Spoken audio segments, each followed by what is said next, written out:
Bienvenidos a la lección de este domingo 12 de enero, la cual lleva como título Más valioso de lo que puedes imaginar. Y vamos a estar estudiando Lucas 15, en el cual en este capítulo vamos a encontrar 3 parábolas, pero vamos a irnos o a profundizar más en la parábola del hijo pródigo. Sin embargo, necesito que vayamos a nuestras Biblias para el versículo que vamos a utilizar de referencia, que lo encontramos en Lucas 15, pero el versículo 7. Y dice así: os digo que así habrá más gozo en el cielo por un pecador que se arrepiente que por 99 justos que no necesitan de arrepentimiento. Es un maravilloso texto el que nos refiere Lucas 15:7, en la manera en que nos dice a nosotros pues que hay una gran fiesta. Hay una gran fiesta en el momento en el que un pecador se arrepiente. Y esta no solamente la que podemos gozarnos aquí en la tierra, sino también en el cielo. Hay un gran gozo en el momento en el que una persona acepta a Cristo Jesús. El capítulo 15 no solamente nos refiere a eso, sino varias historias o 3 historias puntuales, de las cuales la última, una de ellas, habla sobre el hijo pródigo. Ese hijo, lo conocemos la historia en el que un padre tiene 2 hijos, refiere a Jesús, y llega el momento en el que el menor de ellos decide rechazar a su padre, decide irse de la presencia de su padre y le reclama a su padre que le dé todo lo que le pertenece a él por heredad. El padre no se opone, o pues, al menos forzosamente no se opone a la decisión que ha tomado su hijo, aún sabiendo que no era la mejor decisión de su parte o la más sensata. Decide como tal respetar la voluntad de su hijo y le ofrece o le da lo que su hijo está pidiendo, que es parte de la heredad que le corresponde por derecho.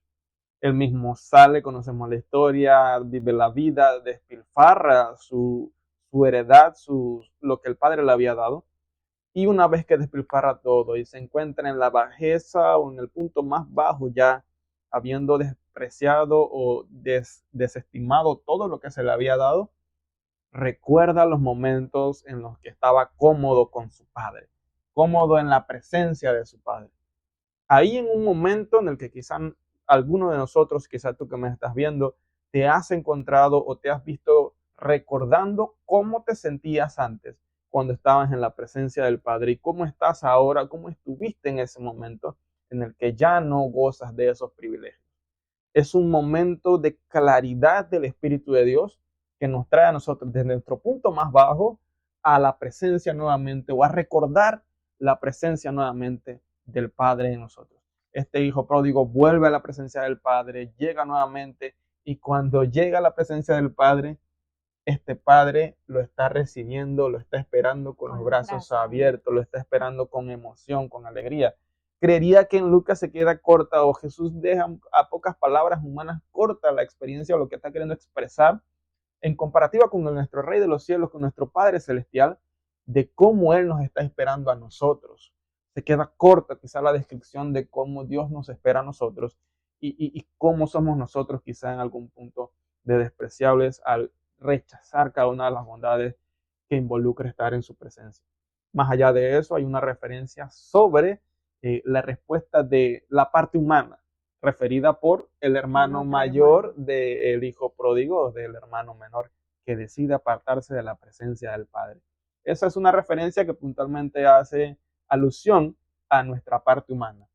Cuando Dios hace grandes maravillas dentro de su pueblo, dentro de nosotros o dentro de nuestros hermanos, algunas veces pudiera ser que no estemos respondiendo de la manera que lo amerita el momento, pues hay un gran gozo en el cielo y debería haber en la tierra cuando un pecador vuelve a la presencia de Dios.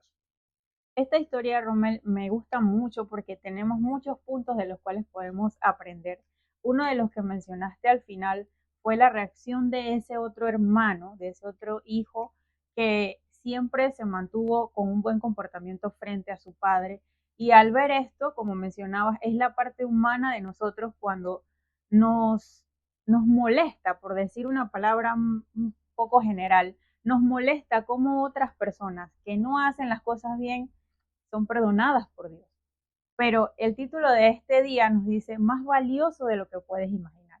Y ese es otro punto al que nos lleva esta historia, porque podemos ver e ir comprendiendo cómo Dios se regocija cuando alguien que está alejado de Él, alejado de su presencia, regresa. Dice que en la historia o en estos tiempos donde se narra esta historia, no era normal o no era aceptable que un padre fuera o un dueño de la casa fuera a buscar a alguien que le había sido, que Le había había quedado mal. servido, que le había quedado mal y que era menos que él, pues. Pero en este caso, apenas el padre vio que su hijo venía regresando, lo recibió con los brazos abiertos e hizo un banquete para recibirlo a él. Entonces, podemos ver cuánto es el amor de Dios, incluso por los que no hacemos las cosas bien, porque Dios nos ama a todos. Eso fue lo que enfatizamos en la lección anterior sobre el amor pactual y de ir conociendo cómo Dios nos ama a todos los pecadores. Entonces, de esta parte también podemos ver que Dios espera, o nuestro Padre espera, que cuando nosotros vemos a nuestro hermano que regresa, que se arrepiente, que quiere estar al lado de su Padre, sentir ese mismo gozo que él siente.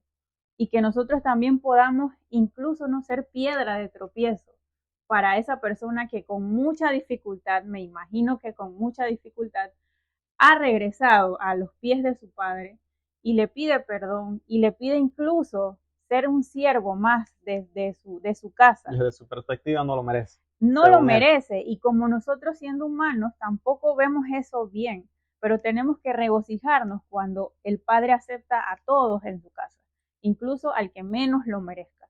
Y ser también nosotros una ayuda para que podamos ir caminando juntos a esa presencia de nuestro Padre y que no vayamos nuevamente a caer o a alejarnos, sino que unos a otros podamos apoyarnos para poder disfrutar de la presencia de nuestro Padre, disfrutar de las promesas que Él ya tiene para nosotros y de todas las comodidades que podemos tener o beneficiarnos en la presencia de Él. Desde nuestra perspectiva humana, cotidianamente o posiblemente, nosotros nos hemos visto en la situación en la que oramos, hablamos con nuestro Dios, pero parece que la oración no ha sido respondida. Y podemos llegar a ver en algún momento, porque humanamente puede pasar, no está ligado a lo espiritual, sino a lo humano, el hecho de sentir que Dios le está respondiendo a otra persona y no a mí. Y ahí se compara puntualmente lo que pasa en el corazón del hermano mayor, en el cual está viendo que hay una respuesta para el hijo que regresa, habiendo despilfarrado todo, habiendo desechado todo, habiendo echado todo a perder, quizá la mitad de la herencia de todo lo que tenía ese padre en ese momento, y ver la respuesta del padre. Y se nota la humanidad representada ahí en el hecho de que nosotros estamos buscando una respuesta o una acción en base a si lo merece o no. Mas el padre no está buscando si lo merece o no. Para el padre la prioridad es que regrese, mientras que para nosotros la prioridad es si regresa, a ver si lo merece o no lo merece. Nosotros también llegamos a sentirnos merecedores de la Merecedores. bondad de Dios. Creemos que tenemos la capacidad de juzgar si alguien lo merece o no lo merece. Y esa es la representación del carácter humano tan distinto, tan distante, tan alejado de cómo es el carácter amoroso de Dios. Por eso la lección al principio de los 2 días, las 2 primeras lecciones, fundamentaron de manera constante y puntual cuál es o cómo es el carácter de amor de Dios, ese principio de amor que es pleno en nuestro Padre Celestial. Para el domingo 12 de enero podemos ver y aprender cómo se representa la misericordia de Dios en nuestras vidas. Este es un ejemplo puntual, el de Lucas 15, del 11 en adelante, cuando habla del hijo pródigo, aquel que ante la característica humana no lo merecía. El Padre muestra misericordia porque no está buscando un momento en el que lo merezca o no, sino el simple hecho de salvarlo, de recibirlo de vuelta. Más allá de eso, el corazón que le pertenece a Jesús, nos enseña la lección, el gozo está ligado al mismo gozo del Padre. Si un alma regresa a Cristo, hay gozo en el Padre. De tal manera que si nosotros estamos en el Padre, como nos refería la lección pasada, Si nosotros estamos en la presencia de Dios, amamos a Jesús, guardamos sus palabras y Él y el Padre habitan en nosotros, entonces el gozo del Padre va por consecuencia a ser el gozo mío. Y podré entonces yo participar de esa gran fiesta que refiere Lucas 15:7, de esa gran fiesta que se hace en el cielo y en la tierra cuando un pecador vuelve a la presencia de Dios.